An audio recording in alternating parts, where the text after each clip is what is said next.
Got the known family. How y'all doing, man? I already know y'all doing good. It's your boy Darius, and I'm back with another blessing. You feel what I'm saying? And it's a blessing to be alive every day, to be woke, man, to love God, to be at peace with life, man, to be woke. Honestly, man, it's definitely a blessing to have the third eye open, to be appreciative of what life has to offer.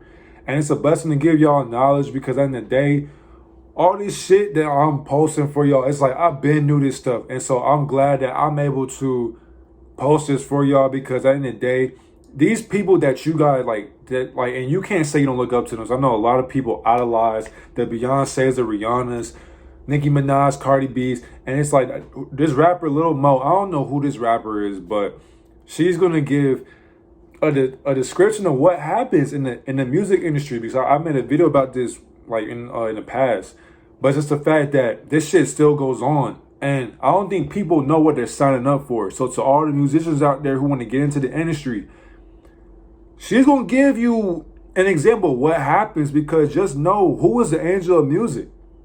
Lucifer, Satan, Yakub, the devil, whatever you want to call it. And this nigga does not have horns. He don't got no pitchfork, not red, none of that. He's the angel, or he was, you know what I'm saying, the angel of music, but he's the god of deceit. He is deceitful. So he could show up looking like the woman in the red dress, the best looking person in the world, smelling good, have a nice smell, all that.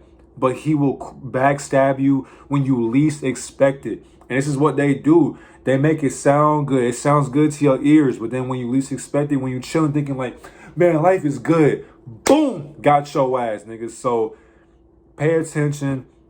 You know what I'm saying? Listen to what Lil Mo has to say. Cause this shit, there's some real shit. So I'm glad I can share this with y'all. Let's get into it, man. Cause boy, oh boy, he ain't finna but get not me. knowing really what's on that inside, because there's some pretty people that got some ugly soul. There's some handsome men that are demons. Not me. Angel of God, baby. I'm gonna ask you about a few years ago. You caught a lot of slack from saying something about R. Kelly. I'm not gonna quote you, but can you talk about that? I'm sorry. What did I say? I be forgetting, child. I think you was more so. A lot of people kind of thought you was kind of defending not what he did, but like the people coming out against him. How do you feel about R. Kelly? Think you know him personally. How do you feel about then and now what's going on with R. Kelly? I never met him a day in my life. Okay. All his albums, his songwriting is hands down probably some of the best we've ever heard in the world. Fact. But from people that I know that have been around him, like everybody knows that he has certain issues. And a lot of people knew that he was making a lot of money. So I think a lot of his issues were suppressed for the simple fact that, he was the breadwinner and he was throwing people a bag. I don't know personally what happened, but I know that there were people around. I'm just like, well, y'all was there too. So why nobody ain't say nothing? So when his ship is sinking, a lot of people was getting a raft and like, well, I don't want nothing to do with it. But to me, if you was around it and you accepted it and allowed it, I always thought people was in on it. So I just always felt, and what I think I said, which I don't remember, I was just like, well, if they're gonna call him out, there's so many more people that they need to call out. But look what's happening. Like, don't just go after him, go after all of them. If you gonna pick out, don't just use one as the role, as the okay, you're the example. It's so much stuff that goes on in the industry behind the scenes. Like, whew, Yeah. he's not the only one. Exactly. And I don't condone anything that they said he did. The sad part is that I know for a fact he wasn't the only one over there with the child. That's sad. Yeah. So we hear those stories, and we hear those hard stories when it comes to particularly the youth, especially within the game, whether it be male, like, female, male, whatever. That shit is a different type of demon. That's all. I'm just like, whoo. We hear stories kind of attributing that to the Illuminati and rituals. We all can kind of go deep down that rabbit hole and give reasonings as to why. I've had those conversations seem like somebody once a week. Is that kind of true within the industry? Is some real kind of other kind of spirits kind of handling that game? Yeah, talk your shit. Come on. Child, it's real. All I gotta say is that if you ain't got nobody praying for you or you don't pray for yourself, do not get into the industry. Because you know what I've learned? They say Satan don't have the red horns and the pitchfork like people think. He presents himself, honestly, if you look back before he was banished from heaven, Lucifer was the most beautiful angel of them all. So it always presents itself as beauty. I'll leave it there. Let's talk about Broken Heart. Yes. The Broken Heart out now. I've heard it a few times now, about 10 times. I love the song. Netflix killed Blockbuster. Sad, bro. This shit's sad. And now there's a... It's called Broken Heart, but it's more about healing. And you were talking about writing it for women that are going through things. So give people a little synopsis on why you wrote the song, the process behind it, and what they can expect on it. Well, Broken Heart was actually written by my manager and business partner, Wu. And he was literally the one that had to pull me out of the hell I was going through, because I know I was strong enough. I had my family, but for someone to say, no, like, you really have to get yourself together, and I want you to detox, and I want you to withdraw yourself from society, as well as I can see what you're doing to yourself, and I don't want you to die like that. So he was like, you got to get yourself together, and it's time that you start speaking your truth. So I was like, what should I do? Write a book? I was like, nah, now it's time to start singing about that stuff, because you can save a whole generation, and you could bring these young girls in, and you could save them from making the same mistakes that you did. I was like, well, this generation don't listen. Listen, I got an 18-year-old, and I'd be like, well, where you going? Like, it is what it is. He'd be like, well, did you listen? And I was like, no. It was just like, but you listened to someone.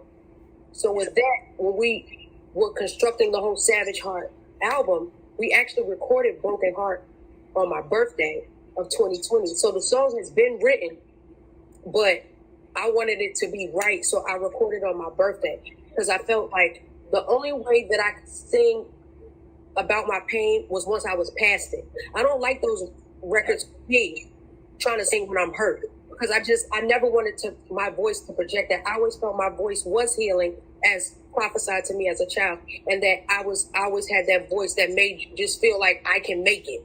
Like I thought I had that kind of power and strength. So I never wanted a song to sound sad or like, just like anti. So when we did the record, and like just the whole things, I was thinking that everything that I had went through was so bad, and like, oh my God, woe is me. But when you think about what you've gone through, and somebody's going off worse than you, no matter what financial level, what spiritual level, which status level they're on, we can look back at when Vanessa Bryant lost Kobe, how the whole world was shocked and everybody was hurt. But just imagine, she got to live with that. She lost her husband, her daughter, the same day. And it's just like, so I'm thinking I'm going through something. It's like, well, God, you literally have to go to God and be like, what did I do to deserve this? Yeah. When we saw Lauren lose Nipsey, he leaves the house, and her expectations are for him to come back to her and their children. He leaves to go handle business. He never makes it back home. Well, God, what did she do to deserve that? Rest in peace to Lyric Young Chanel, young lady who just passed. Yeah. She's preaching, ain't gonna cap, bro. She's preaching. She had a brain cancer. Right. And I saw something, and it just broke my heart. Well, her mom was like, I would do anything to have her comb my baby hairs again. Well, God, what did she do to just, like, for her, like, so the way you change the narrative is like, Mo, it's not just you walking around that's broken. It's not just you that was in an abusive marriage. It's not just you that lost it and got it back. There are people that are losing stuff daily. Every day, every second. To lose a loved one is worse than losing money. Amen. To lose a child is worse than losing a car or anything materialistic. Right. So when you get to the point where you just like, well, where can I go to fix this? Because hurt people, and I don't want to be that hurt and broken anymore. You have to find out that the greatest love that you'll ever find literally is within yourself. So no matter what you're going through, no matter what you're dealing with, you have to muster up enough strength to be like, God wouldn't bring you to it if he wasn't going to bring you through it. And I'm not trying to preach or be deep, but you literally have to get in your mind. The mind is very powerful. You really have to push through your pain. Facts. Like, half the stuff that happened to me, we don't even have the time to discuss.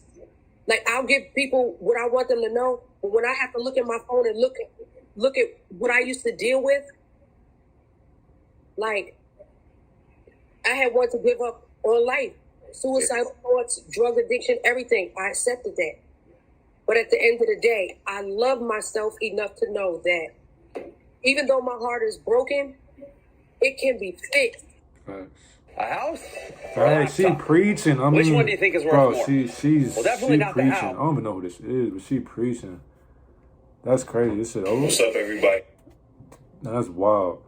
But at the end of the day, it's just like, man, basically what she's saying, when you get into the industry, you don't just think you just like about to get that big like you worked all your life to get that contract and you get it and you just think shit finna be gravy. If you want to get to the big bag, be like Lil Baby, Drake, Wayne, all these people that you look up to, it comes with a price. And what she's saying is, think about who the angel of music was. And think about what happened when Lucifer got casted down to earth. Like, don't walk around here blind. There are agents of evil walking around here. Little disciples that Satan has.